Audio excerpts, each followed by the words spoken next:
Everyone, good afternoon and welcome back to my another video. तो friends, कैसे हो आप लोग? उम्मीद करती हूँ कि आप सभी अच्छे हैं, स्वस्थ हैं, मस्त हैं और अपनी स्टडी में व्यस्त।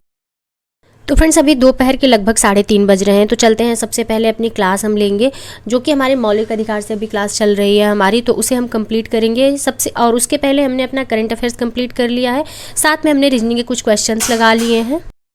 तो फ्रेंड्स, अभी रात के 11:20 हो रहे हैं और लाइट नहीं है। और मैंने अपना क्लास कंप्लीट करने के बाद रीजनिंग का क्वेश्चन लगा लिया था, क्योंकि रीजनिंग की कोई बुक नहीं है मेरे पास, तो मुझे अपनी मोबाइल फ़ोन से ही क्वेश्चंस निकालने पड़ते हैं टेक्स्ट बुक से, और वहीं से क्वेश्चन मैं सॉल्व करती हूँ। और अभी लाइट नहीं है, स्थिति बहुत बद से बदतर हो गई और आज लाइट बहुत ज़्यादा कटी है, घंटों लाइट गायब है। तो आज की स्टडी बहुत ज़्यादा डिस्टर्ब रही है, लेकिन जैसे तैसे करके हमने अपनी स्टडी कंप्लीट की है। और मौसम की वजह से थोड़ी सी डिफ़िकल्टी तो हो रही है। तो फ्रेंड्स, कल की वीडियो में मैंने बात किया था प्राथमिक शिक्षक भर्ती के लिए जो नियमावली जारी की गई थी दिसंबर में, उसमें क्या क्या संशोधन होने हैं और उसकी मेरिट कैसे बननी है। तो बहुत सारे एस्पिरेंट ऐसे हैं जो शिक्षक भर्ती का इंतजार करते करते अदर एग्जाम की प्रिपरेशन में लग गए, और ख़ास करके जो आरओ की प्रिपरेशन कर रहे हैं उनके साथ अब दुविधा ये हो गई है कि किस पे फोकस करें, आरओ पे फोकस करें या फिर एस्टेट पे फोकस करें। क्योंकि आरओ का अगर फाइनल रिजल्ट होता 11 फरवरी वाले एग्जाम पे, तो होता या ना होता वहाँ से चीज़ें क्लियर हो जाती।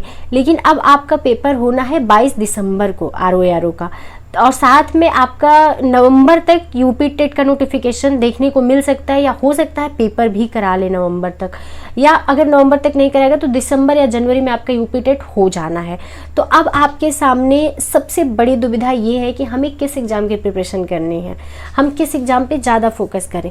तो अगर आपका पुराना पैटर्न होता, पुराना सिलेबस होता, तो मैं कहती कि आप सुपर टेट अगर अच्छे से तैयार कर रखे तो आप सुपर टेट पे फोकस करिए। लेकिन अभी जो मेरा डिसीजन है वो मैं आपको बता रही हूँ, बाकी आप अपनी स्ट्रैटेजी अपने अकॉर्डिंग बनाइएगा। मैं हमेशा कहती हूँ कि हम डिस्कस कर सकते हैं, आप किसी को सुन सकते हैं, लेकिन अपनी स्ट्रैटेजी आपको खुद बनानी पड़ेगी, क्योंकि आपकी परिस्थितियाँ क्या है, आप कितना टाइम निकाल पाते हैं, आप किस परिस्थितियों में रह के तैयारी कर रहे हैं, ये सब कुछ आपको तय करना है। ये दूसरा नहीं तय कर सकता, क्योंकि आप खुद को बेहतर जानते हैं कि आप कब अच्छे से पढ़ सकते हैं, आपके पास कितना टाइम है, आप कब टाइम दे सकते हैं स्टडी को, कब नहीं दे सकते, ये सब कुछ आप पे डिपेंड करता है। तो चलिए, सबसे पहले हम बात कर लेते हैं कि अगर पुराना पैटर्न होता तो आपने सिलेबस कंप्लीट कर लिया होता अब तक। आपका जो भी सिलेबस आएगा वो चेंज होके आएगा, आपका पुराना सिलेबस नहीं रहने वाला है। तो अब हम कहेंगे कि जो एग्ज़ाम के अभी कोई शेड्यूल ही नहीं आया है, उसके लिए बैठ के इंतज़ार करने से बेहतर है कि जिस एग्ज़ाम की एग्ज़ाम डेट आपके सामने है उसके लिए आप प्रिपेयर करिए। और ऐसा नहीं कि आप आज से आरओ के एग्ज़ाम की प्रिपरेशन कर रही हैं, आप बहुत टाइम से कर रही हैं, तो आप बिल्कुल उसको कंटिन्यू रखिए। उसमें बहुत सारी चीज़ें आपकी कवर हो जाएंगी, जैसे जीएस वाला पोर्शन है वो टोटल आपका कवर हो जाएगा, रीजनिंग मैथ आपका कवर हो रहा होगा।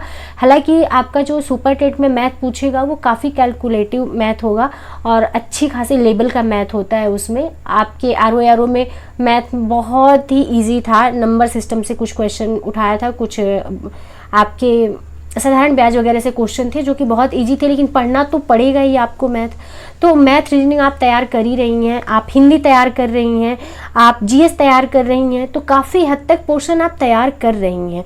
अगर इतनी चीज़ें आप तैयार की हैं तो जब भी आपका सिलेबस आता है आप एक बेहतर स्थिति में खुद को पाएंगे।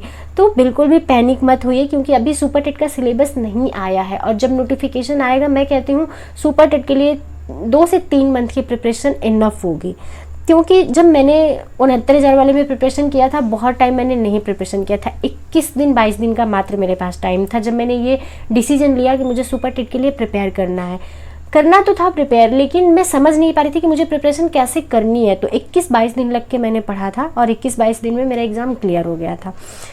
तो एकेडमिक नहीं अच्छी होने की वजह से मेरा सिलेक्शन नहीं हुआ, क्योंकि जो लोग नए जुड़ते हैं उनको ये डाउट होता है कि अगर मैं सुपर टेट एग्जाम क्लियर की हुई थी तो मेरा सिलेक्शन क्यों नहीं हुआ। तो एकेडमिक मेरी उतनी अच्छी नहीं थी, जिसकी वजह से मैं मेरिट में पीछे रह गई। तो इतना पैनिक होने की ज़रूरत नहीं है। अगर आप स्टडी अच्छे से कर रही हैं तो बक्सर का युद्ध अगर आपके सुपर टेट में भी पूछता है तो 1764 ही होगा, आपके आरओ में पूछता है तब भी 1764 ही होगा। इलाहाबाद की संधि अगर आपके सुपर टेट में पूछता है तब भी 1765 होगा, आरओ में पूछता है तब भी 1765 होगा। हाँ, जीएस का जो लेवल है वो अच्छा खासा है आपके आरओ में। और लेकिन एक चीज़ कॉमन है, कॉमन ये है कि फैक्ट बेस्ड क्वेश्चन दोनों आयोग पूछते हैं। चाहे आपका शिक्षा सेवा चयन आयोग हो, पैटर्न किसी को नहीं पता, लेकिन जीएस का वेटेज इस बार आपको अच्छा देखने को मिलेगा। जब भी सिलेबस में चेंजेस हुए हैं टीचिंग के, जीएस को ऐड किया गया है, जीएस को इंपॉर्टेंस दी गई है, क्योंकि जीएस ये जो आपको पेपर को टफ बनाता है।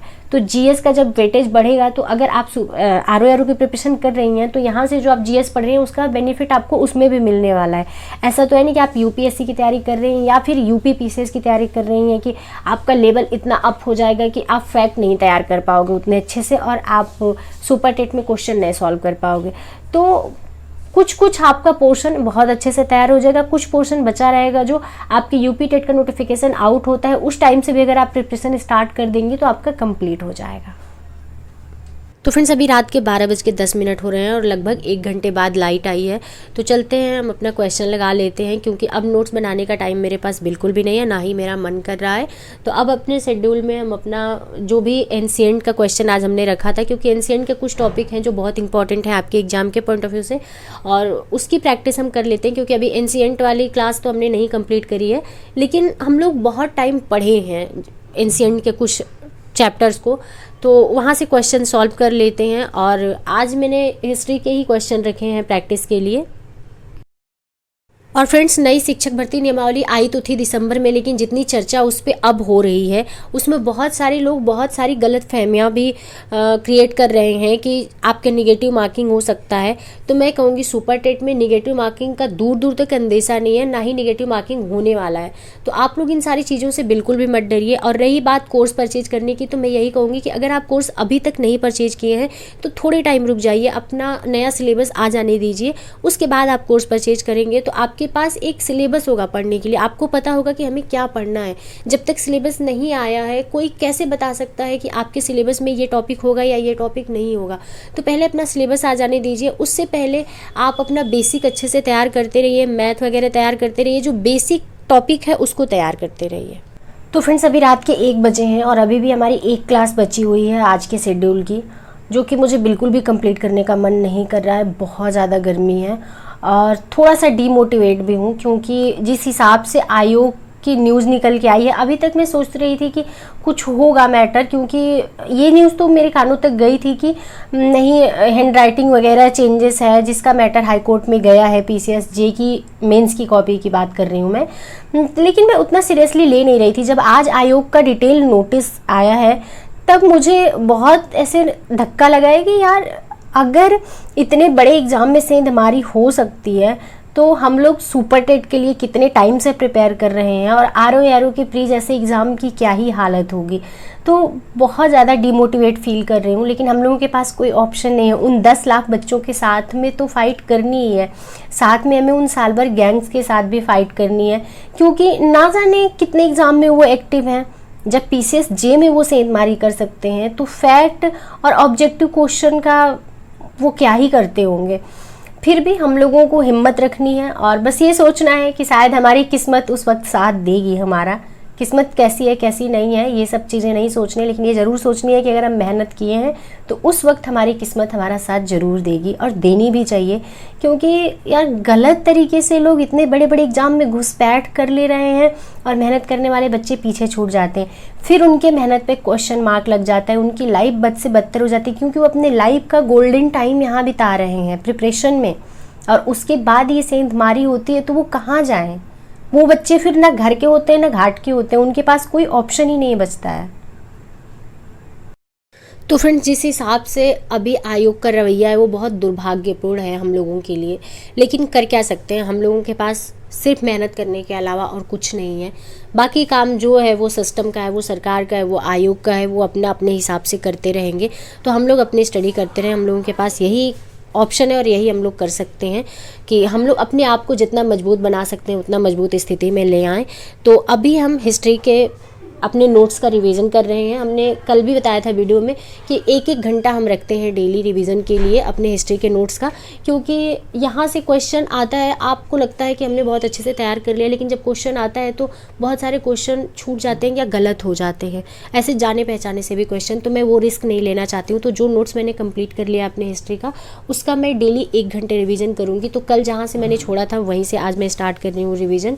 और अभी हम लोगों के पास लगभग 6 महीने बचे हुए हैं प्रिपरेशन में। तो 6 महीने को कैसे शेड्यूल करना है, कितने महीने हम लोगों को नोट्स बनाने में देने हैं, कितने महीने हम लोगों को रिवीजन में देने हैं और कितने महीने हम लोगों को प्रैक्टिस में देने हैं, इस पे एक डिस्कस कर लेंगे एक वीडियो में, क्योंकि इस वीडियो में नहीं हम वो चीज़ें डिस्कस कर पाए। आज जैसे ही आयोग का ये नोटिस आया मेरा दिमाग डिस्टर्ब हो गया और उस टॉपिक से मैं बिल्कुल हट गई, तो इस वजह से इस वीडियो में मैं उसको एडिट नहीं कर पाई हूँ। तो वो नेक्स्ट वीडियो में आप लोगों के साथ मैं शेयर करूँगी कि कैसे हम लोग अपना टाइम मैनेज कर सकते हैं और कैसे अपनी स्टडी कंप्लीट कर सकते हैं। तो चलिए इस वीडियो को यहीं पे एंड करते हैं, मिलते हैं आप सभी से नेक्स्ट वीडियो में। वीडियो पसंद आई तो वीडियो को लाइक ज़रूर कर दें।